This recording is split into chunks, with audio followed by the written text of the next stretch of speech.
Bye.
Bwana Yesu asifiwe.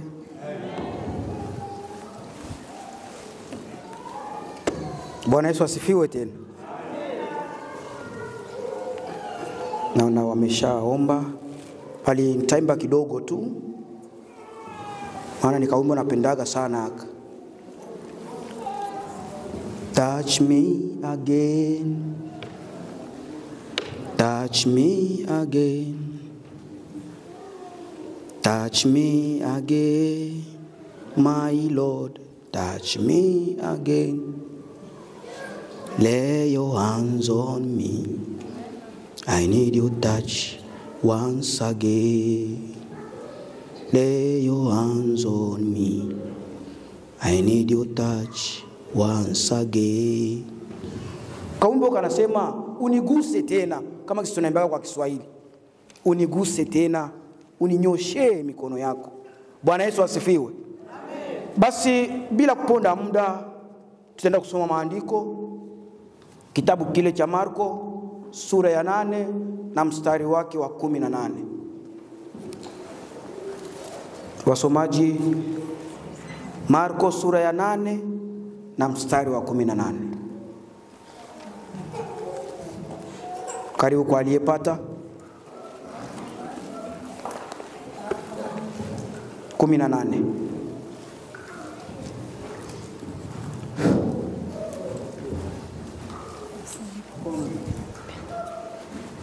Tunasoma kwa nane mstari wa 18 mna macho muone, mna masikio sikii, wala hamu. Soma ukimaanisha wanavyoandika hapo. Marko 8 mstari wa 18 nasema, mna macho hamuoni, mna masikio hamsikii, wala hamkumbuki.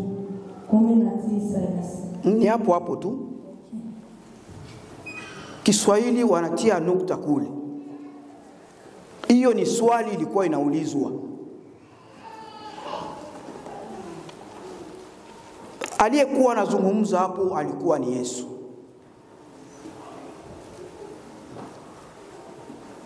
Akiwaambia wanafunzi. Sababu yeye kama Mungu alikuwa anauona undani wa mtu, anatambua mafikiri yetu hata kabla hatujafikiria. Anajua tutakachokisema hata kabla hatujasema. Akawaona wanafunzi wenye kujaa mashaka na dugudugu mioyoni, kwa sababu aliyokuwa anayaongelea nao alikuwa yanawapita pita tu, wasijue wala kutambua nini anachokiongelea. Akaanza kuwauliza,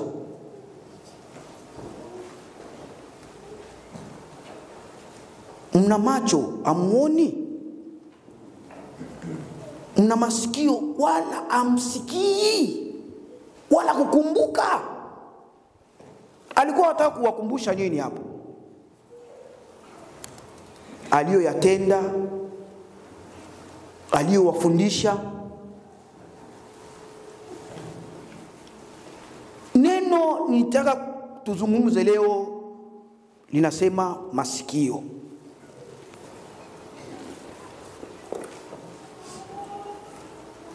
Niliposoma hapa nikaanza kujiuliza, sasa masikio tu masikio.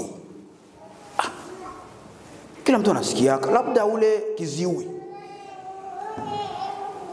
ndio ana masikio lakini hayasikii. Lakini wengine Mungu alituumba na masikio tu mzuri tunasikia. Nikataka kujua kina zaidi. Masikio nini hasa masikio?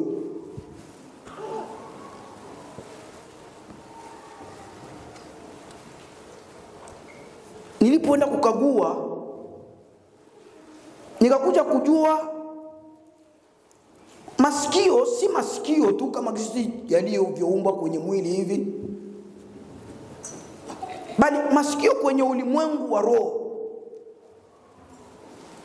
unabeba maana mazuri sana. Yaani mwenye kuwa na masikio ni ule mwenye kuwa na uwezo wa kusikia na kusikiliza.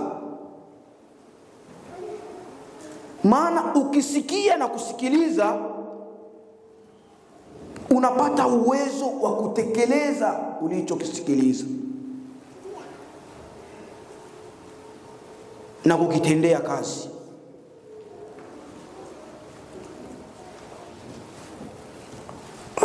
Kusikia, nisikilize. Kumbe walio wengi tunasikia tu. Kumbuka walikuwa wanafunzi tena wa Yesu ambao aliwachagua kwa uwezo wa roho toka kufanya siku 40 jangwani. Alikuja akaja kuwachagua akiongozwa na utukufu wote wa Mungu. Lakini nao walikuwa wanasikia tu. Kuna watu tena wanaanza kumuuliza, Bwana, hii mwao unatuchenga hii. Mbona unasema mafumbo? Atuelewi. Akawaambia, wengine wanawaambia au wanawaambia hivyo sababu hayawahusu. Waache yawapitie tu. Na nyinyi nanyi pia. Nakumbuka kuna mfano mmoja ambao aliwaambia vizuri tu, kisha akaanza sasa kuwavunjia vipande. Mfano wa mkulima na mbegu. Ati mkulima alipanda mbegu akazitupa. Zimoja zikaenda kuangukia njiani. Zikapata tabu.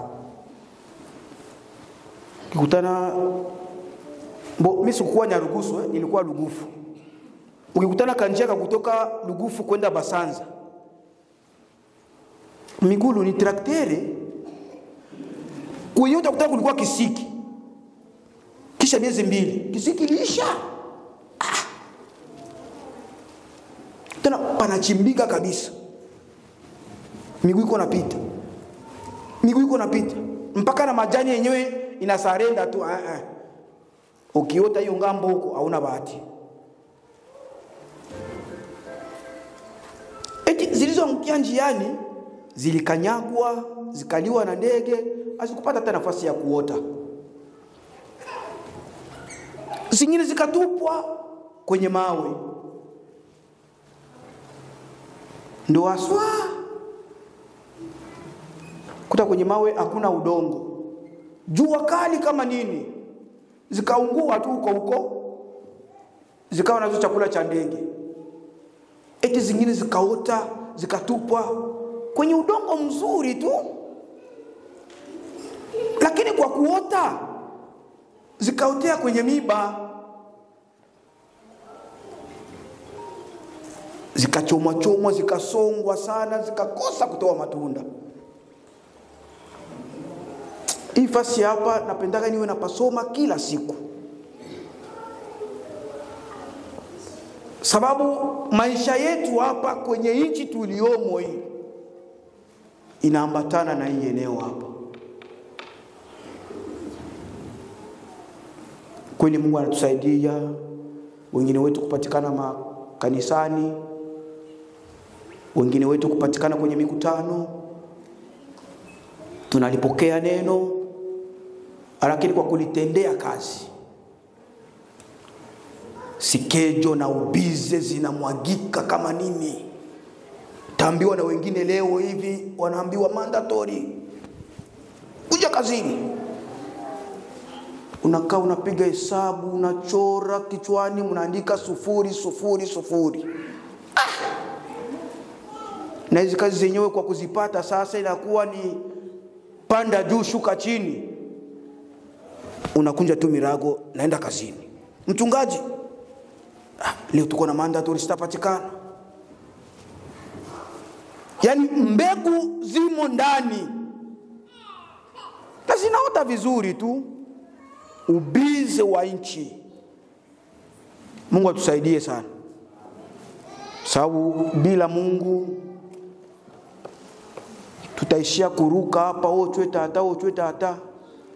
Chambo cha mwa ndugu yangu ndo anasemeaga tutafika mbinguni tuisha kuchoka. Ushangae nchi ambayo mtu yuko anafika, unaona mbele kuna mataa, unasimama vizuri. Lakini Mungu ni mwema. Mtu akisimama kwenye mataa sana kanyaga breki tu, kisha unalala, gari haiendi. Ona kisi Mungu alivyo. Nakumbuka ndugu yangu katibu, ndo siku moja mpaka polisi ilikuja. Anakuja kuamka hivi amezingirwa. Naanza kuuliza kuna nini? Yaani wenzako walipiga kunyuma pi. Mtu hayupo. Wakapigia polisi. Jamani, kuna mtu hapa, hatujui kama ni mzima au ametoweka. Polisi ikaja kasimama nyuma. Inaangalia. Kwa utaratibu na wenyewe hakuna gisi. Kwenye kioo cha gari ndio mtu anastuka. Are you okay? Yes, I'm okay. Vipimo vinaanza. Kutana nyuma yake na vizima moto vipo, maambulansi kwa wingi. What is happening? No, you are the one who is happening here. Bwana Yesu aturumie sana. Sasa niko najiuliza jinsi Mungu alivyo wa rehema. Unasimama kwa barabarani na unalala kabisa na mguu unatiwa kama chuma pale, usitoki mpaka uje kuamshwa. Ona jinsi Mungu alivyo wa neema. Mungu atusaidie sana. Kwenye hii nchi tunafananishwa kama mbegu zilizoota kwenye miiba. Tusipojitia nguvu na kumtafuta Mungu sana, tutaishia kusongwa sana na tusifanye chochote.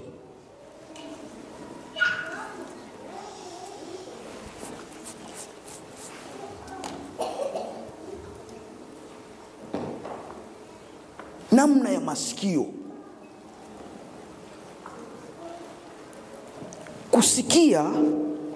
kusikiliza na kutii, ndio masikio ambayo alikuwa anawauliza hapa. Mna masikio lakini hamsikii. Sababu ukisikia bila kusikiliza, ndio ile unakutana kama mtu habari ilipita tu, kama nisikia mwisho huo inasema au kujua nilisikia mia ilikuwa nasema. Umesikia nini? Nilisikia mie, niliona. Uliambiwa tu na unahakikisha na uliona. Utatobolewa macho, utabakia kipofu.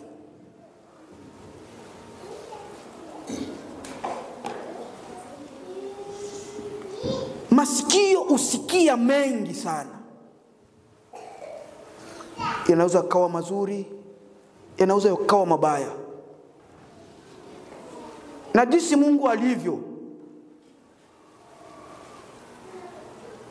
utasikia mwenzako anakuambia neno nzuri tu,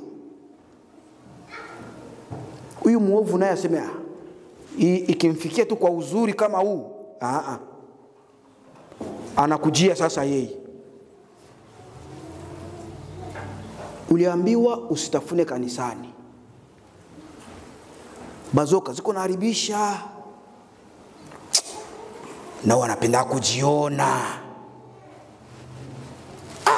Kanisa yabo nayo hii. Asante kwa kisi umetupa hiyo, tumeipokea. Wewe wakutushindikiza, utushindikize tu. Mtu alisema, we unaweza kutafakari, mawazo yanakujia mengi, unaanza kuiwaza mububaya. unavipeleka mvuzuri, kisha unajipatia jibu ya mwisho, hata nilijua tu wanipendagi pale. Ole kama ukusikia vizuri, fika hata kama ni mchungaji alisema. Mchungaji wa watu anakuwaga wazi sana, anakuambia na yeye ni mtu, sio kwamba yeye ni malaika. Ni mtu, ana mapungufu yake. Kama shetani alimpitia yeye kuwa jaribu kwako, kwa nini usisimame ukamuona tu, baba, ili na ili na ili limenikwaza? Ni vibaya baba. Tena napendaga sana yeye wabatu, lakini unakaa kanisani siendi. Unamjiana. Ukiwa najia mchungaji, basi siku mchungaji atakukwaza utaacha. Tumehubiriwa habari za neema hapa. Sijui ilikuwa mwezi mzima baba, wiki 3. Mwalimu alifundisha vizuri sana.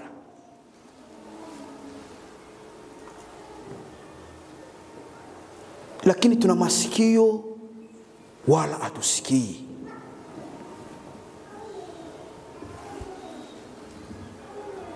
Tunakuwa kama miungu iliyochongwa, ina macho wala haiwezi kuona. Wanaichonga na miguu lakini haiwezi kutembea. Tusikie. Neno linasema imani huja kwa kusikia. Na sio kusikia sikia tu, bali kusikia neno la Mungu. Na unapolisikia lisikilize vema, ili ukatende kadiri ya neno, ili uwe mtiifu kwa Mungu.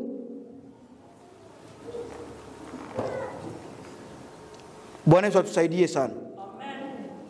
Haleluya. Amen.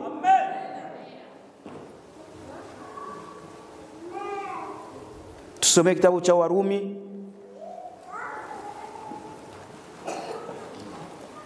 Warumi sura ya 10 mstari wake wa 17.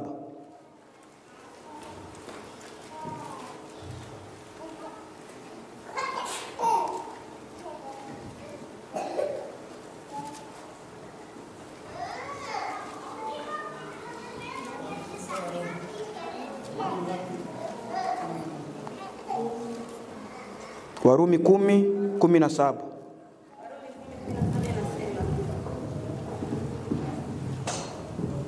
Bwana asifiwe. Amen.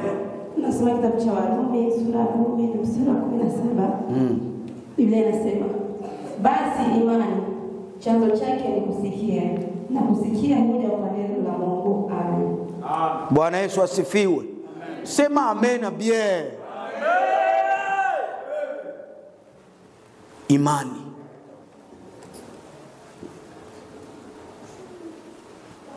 uja kwa kusikia, na chanzo chake kusikia neno la Mungu.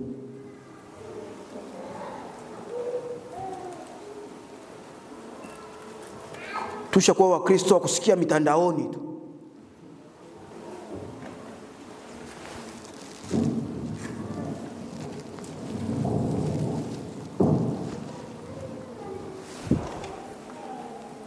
Tena unayosikia sasa huko ya ajabu sana.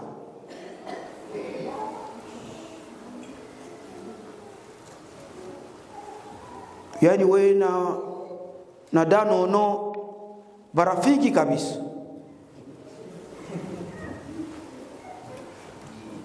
Tena nasikia mpaka vile vitu vikubwa vya iko nasema vile. Pinaleta taibu ya kusema hapo. Mungu aturumie sana. Amen.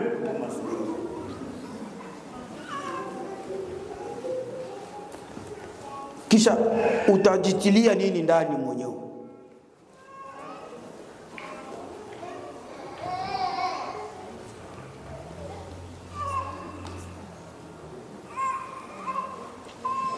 Nakumbuka nilikuwa naishi na mmoja mzee hivi,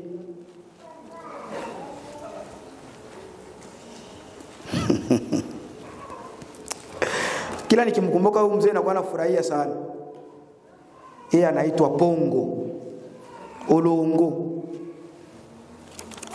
muindaji mzuri. Tulitembea naye safari za kuwinda huko, kwa fanya akienda ona fasi kulipita kama mnyama hivi, aseme huyu alipita na kwa kisha masaa mawili.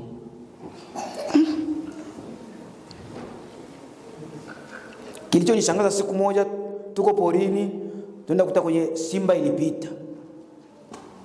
Naona mzee anaangalia kushoto, anaangalia kulia. Mbia mzee, kulikoni? Acha kusema. Niliposikia hivyo nikasema basi huyu yuko hapa. Nikaenda nyuma ya jiwe nikajificha. Naona mzee anaangalia, anapiga hesabu, anaangalia kushoto, anaangalia kulia. Alikuwa anatembea na kamfuko kamoja kiko kama majifu. Naona anakatoa mfukoni, anakapiga pa.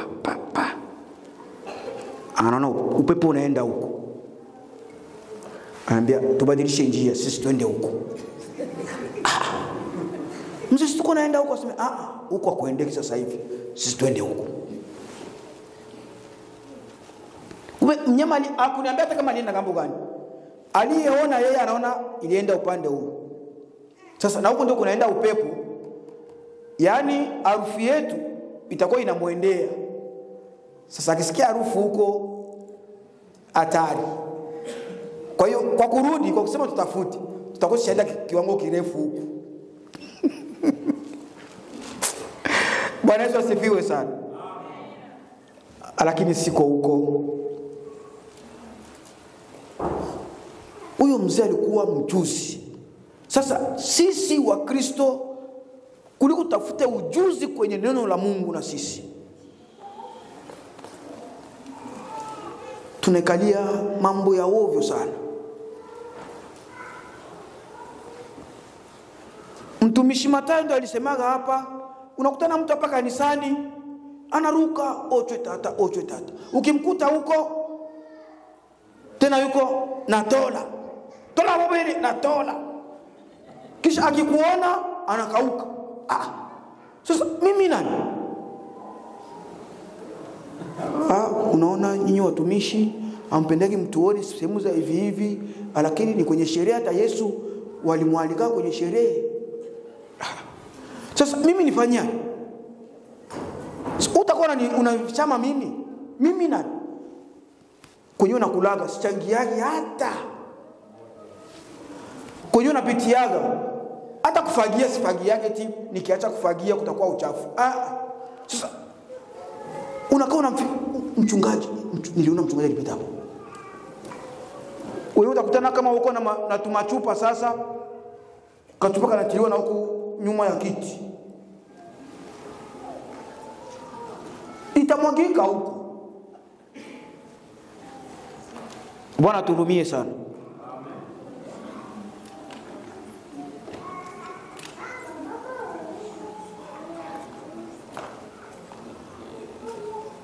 Tusome Luka 11 na mstari wa 28.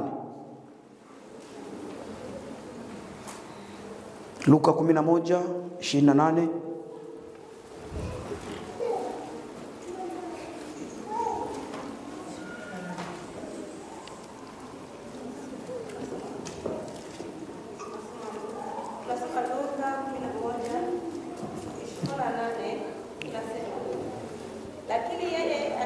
Lakini yeye alisema, afadhali heri wasikiao neno la Mungu na kulishika. Amen.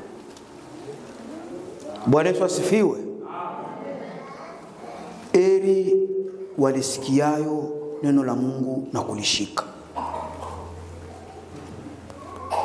Yaani usilisikie tu, ulisikilize, ili unaposhika ujue unayashika yapi,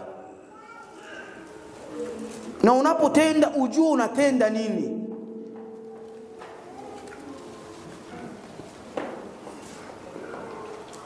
Wewe unasikia nini zaidi?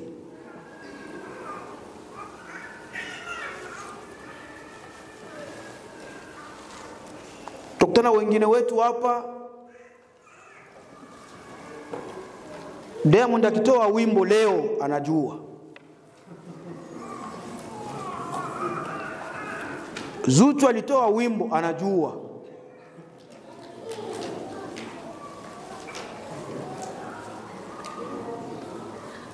Fally alitoa wimbo anajua.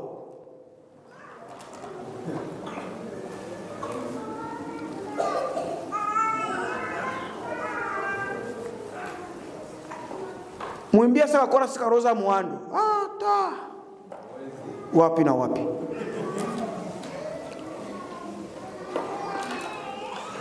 Uko upande gani?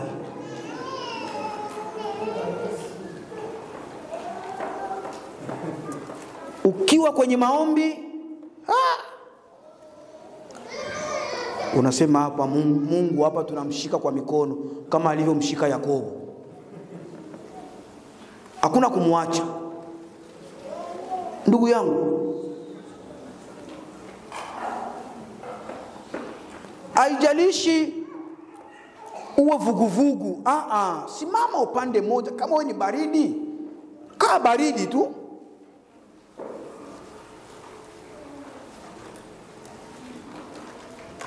Kama wewe ni moto, acha na ijulikane kwamba wewe ni moto. Yani Ukristo kwa leo, ndio maana huko mitaani ukiambiwa uende ualike mtu unamkosa, sababu huko wanakujua. Unaenda mwambia rafiki yako, bwana leo tuende kanisani.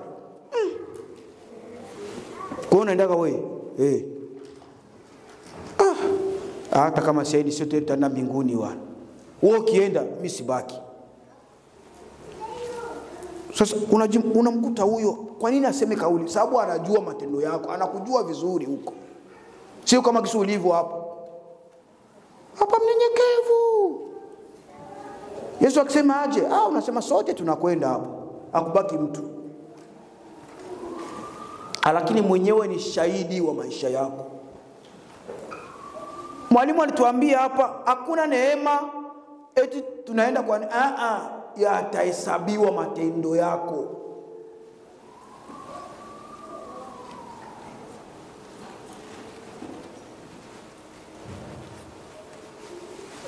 Kila unachokitenda ndio mbegu yako hiyo. Hiyo ndio tiketi. Wanaangalia, Thomas, mimi hapa bwana. Ulitenda hivi, ulitenda hivi. Itakuwa kilio. Yesu, Mungu.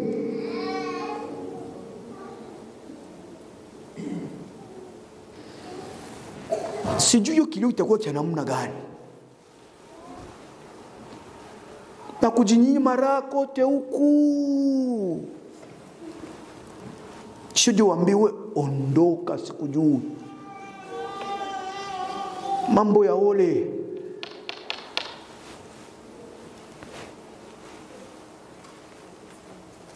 Na usumbufu wote huu. Unaambiwa kwenye ziwa la moto.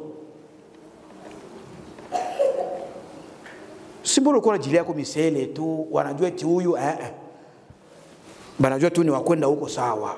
Lakini kama ulivunja mifupa, vunja mifupa tu sawa sawa. Siwe unakuwa mgulu kushoto, mgulu kulia. Utavunjika mpendwa. Ndio maana wengi tuko na kufa, tunaanza zingishia wachawi mara nini. Tunajiua wenyewe, hatulogwi na mtu. Kuna ndugu yangu alikuja huko twende. Na mimi kielele kwanza nione kwanza mji. Kwenda kumkuta ndugu mwenyewe alisema alikuja, ana miaka 3 hapa. Usisema kuna ndugu alikuja mgeni. Wewe unaelewa tu. Nikakaa kwenye gari nikalia. Nikaanza kujiuliza, hivi nikita kufia huko ndio nilienda wapi? Ananitafuta huko, anakuja kwenye gari. Sasa ni nini? Mwambie unione kwanza hivi tu, kuna vitu vinanipitia vingi sana hapa. Kwa mwenyewe nishajiuliza sasa, hivi nikitaka kurudi nipite njia gani? Ikabidi nivumilie tu. Tukakaa kwa siku 3. Ndio tunarudi. Kaambia bwana, hii moja ulinipiga kabisa 1-0. Ndugu yako alikuja mgeni ndio tulikuwa nenda kuona. Wa miaka 3 hapa. Utakufa vibaya. Sasa unaanza kunilaana, sema sikulaani na kwambia tu utakufa vibaya. Kwa hiyo nitembeza huko. Mungu akuone tu. Akata turi ya pili, hapa tunaenda tu karibu hapa. Tunaenda karibu Kuna ndugu mwingine alikuja. Eti hapa tunaenda kumwangalia rafiki yangu. Rafiki yako mwanamke mwanaume. Sasa niko kwenye kituo cha polisi, ngambia bwana, kabla hata wala singeweza kuuliza, uko siendi tu. Sababu ulinipeleka turu ya kwanza. Unisamee sikuambiaga mapema, lakini hapa sina kuambia tu bien. Sema na mimi nakwambia siendi. Sio utajua mji aje. Kwetu kwenyewe nilizaliwa Makobola. Nikakomalia Uvira. Kwa bahati nzuri nilifika Baraka kwa mjomba. Kutoka hapo zingine sehemu zote nilifika kwenye vita. Ndio nakanyaga mguu mpaka kuja kupandia boti Wimbi. Sasa huko kwingine kwanza sijafika. Hapa tu ndio ni ujue mji. Unaona kule usafiri kwanza ulikuwa haupo, unaona na uwezo, lakini hapa una gari. Sema hata kama una gari rafiki yangu namna hiyo siendi. Wewe na unapenda kujitiatia sana kwa sababu ndio utaenda mbinguni na miguu. Naambia si Elia naye aliendaga. Mzima. Sasa mimi nikienda kuna tatizo gani? Basi. Mpaka leo kama lini block sijuagi hata. Kila nikipiga simu wananiambia hii namba uenda simu ilizimika ama haiko tena kwenye service. Nikasema haya, Mungu asifiwe. Lakini mkutana naye sema bwana uonekani. Bwana. Sasa mimi ndio sionekanagi, wewe je? Mimi nipo tu, unajua tena makazi haya. Nipo kwa simu yako. Ukienda ukagua unatia namba unajipigia. Mnakwambia hii namba iko block. Sema nini? Sema nilikuwa naangalia namba yangu. Ushakafuta namba yangu. Aseme imo. Anakagua imo. Sasa mbona mimi nikupigia au pokeaje? Aiendaki. Biko hai. Sema unajua tu simu za watoto nao sijui kama watoto walifanya hai. Nasema Mungu asifiwe ikiwa uliona iwe hivyo. Bwana Yesu asifiwe. Amen. Maisha ukiwa unao uzima una maamuzi. Lakini ikiwa uzima haupo tena yako yamekwisha. Rafiki unaweza kumchagua. Labda ndugu tu sababu ni ndugu. Alizaliwa ukazaliwa, hakuna jinsi. Lakini rafiki eti wawili wakitembea pamoja ni lazima walikuwa wanasikilizana.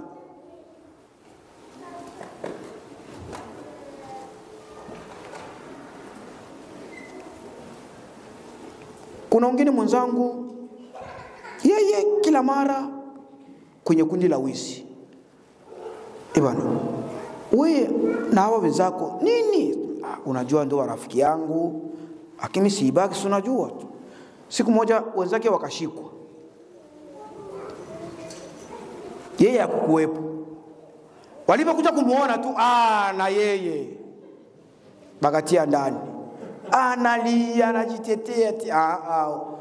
Hata kama ukuwepo unajua. Hapana, kila tukiwaona mnakuaga nao, si vile ni wenzangu tu, tunakuwa pamoja. Twende kwanza huku, utajieleza baadaye.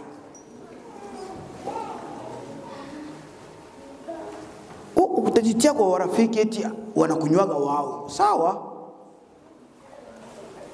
Unajua kisi walevi wanakuaga, wakiona wewe ndio unakangamana sana, unasimama kabisa kwenye msimamo, alaki kwa gisi mko pamoja, atafungua chupa hapo, anakufungulia soda hapa, anaanza kukunenga sasa. Ukizuba kidogo tu, ile yake anapungurua moyako, usi soda.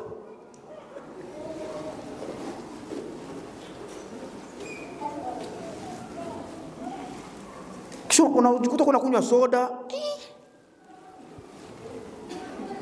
Hii soda sasa inaleta kicheko sana. Unajua sisi wenyewe wakunywaji, ukioja kadogo tu weka na kupeleka.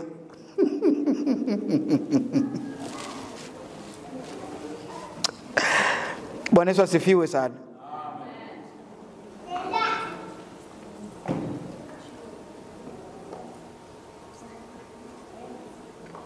Tusome kitabu cha Yakobo sura 1 mstari wa 19.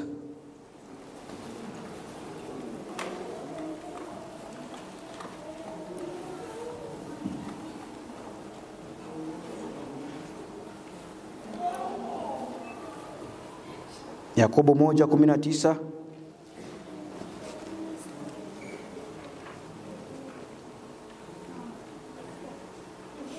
Nasoma Yakobo sura 1:19. Haya mwajua ndugu zangu wapenzi, basi kila mtu na awe mwepesi wa kusikia, bali asimwepesi wa kusema wala kukasirika. Amen. Bwana Yesu asifiwe sana.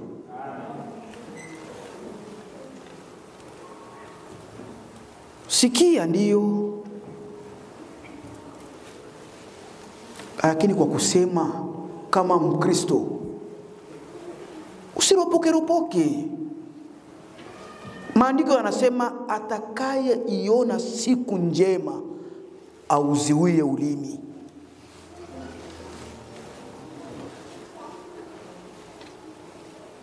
Lakini ukisikia habari tu, kaposti kasikupitie, naona ka forward.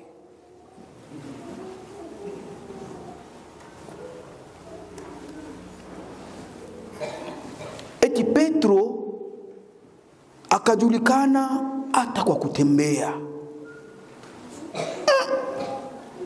Anaoa kwa mwanafunzi wa Yesu. Mie, wewe ulitumwa au nini? Eti hata na kusema kwako kunaonesha tu unikome, mimi siye. Lakini sisi leo kama hatuko hapa,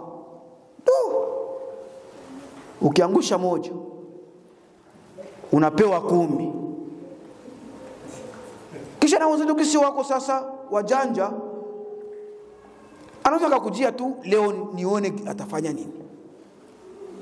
Unapigiwa simu tu ambayo hujui hata inatoka wapi, na hizo messenger ni tu inaingia, kisha maneno yako yanatoka huko. Unakutana mwenyewe kupigia simu yuko kwenye umati, wasikie utakachokisema.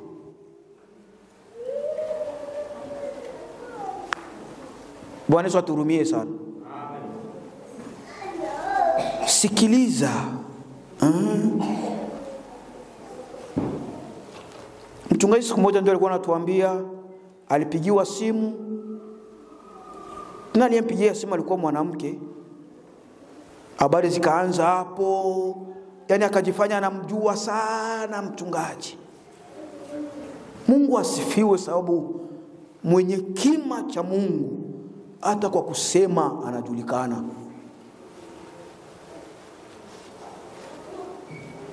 Mchungaji alikuja kujua habari kama mwenye alimuita alikuwa kwenye umati wa watu, habari zishakapita. So, uniambie, je, angekuwa kama mimi? Unaweza kutia na sukari na chumvi, kofi yenyewe kukunywa, hata unajua kama ilikuwa na kofi ya mingi kuliko maziwa. Mpendwa,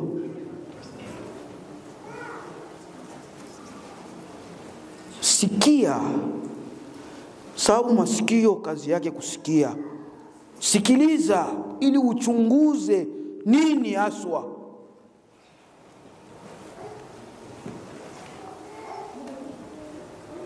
Sio juu mimi ndo nilisema basi. Mtumishi Tarusi ndo alisema, ni kweli. Ndakukana, simjui. Ndatokea Petro hapo.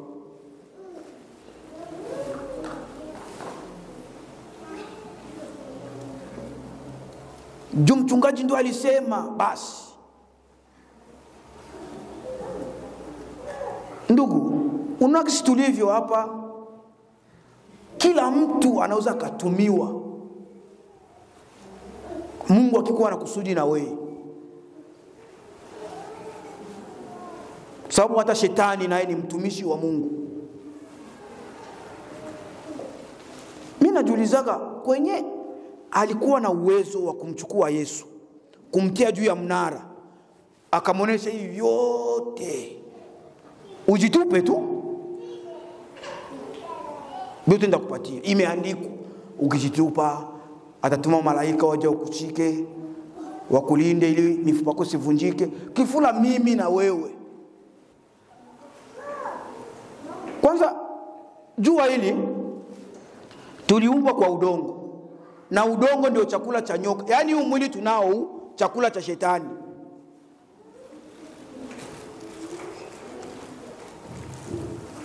Kisha uona niona mimi ndio malaika. Ni kwa neema ya Mungu tu na Roho msaidizi tu. Bila hivyo shida.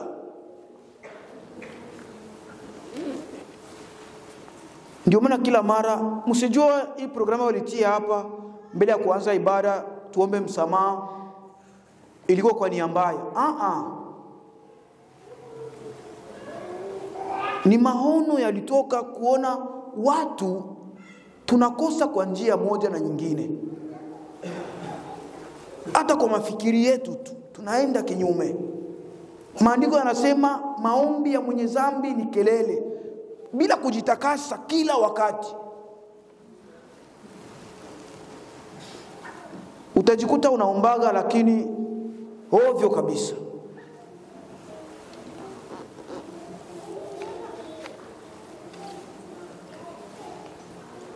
Na tatizo wengine ni wale ambao wanao Kristo wa kurisi. Yesu alizaliwa kanisani tu, anakuwa umo mwimbaji, wengine wahubiri wazuri sana. Kile utakuta ni mhubiri huyo mlevi wa kutupa.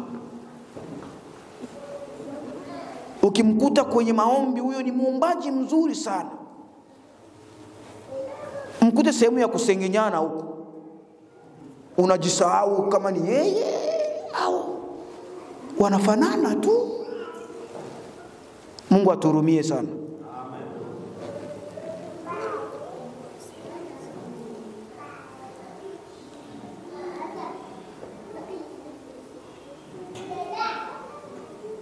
Tusome kitabu cha Zaburi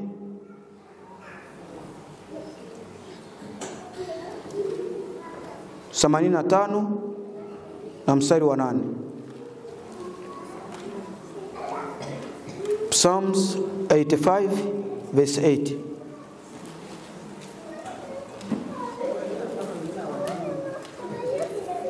Ndio hiyo nimesema kwa Kiingereza nayo 85 85.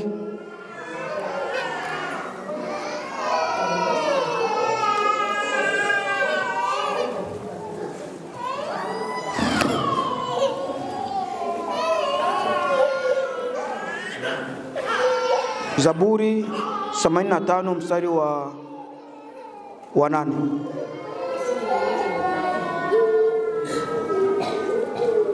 Nasoma Zaburi 85 mstari wa 8. Nasikia atakayosema Mungu Bwana, maana atawaambia watu wake amani, na wataua wake pia, bali asirudie upumbavu tena. Amen. Bwana Yesu asifiwe. Basi tusimame.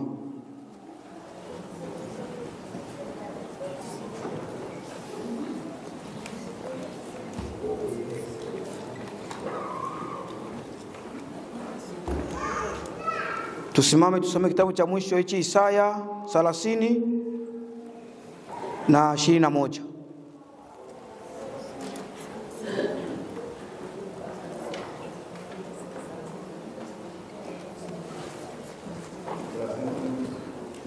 Salasini 21 Isaya.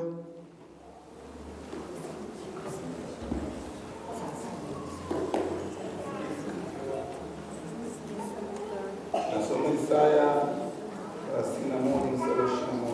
30 tu.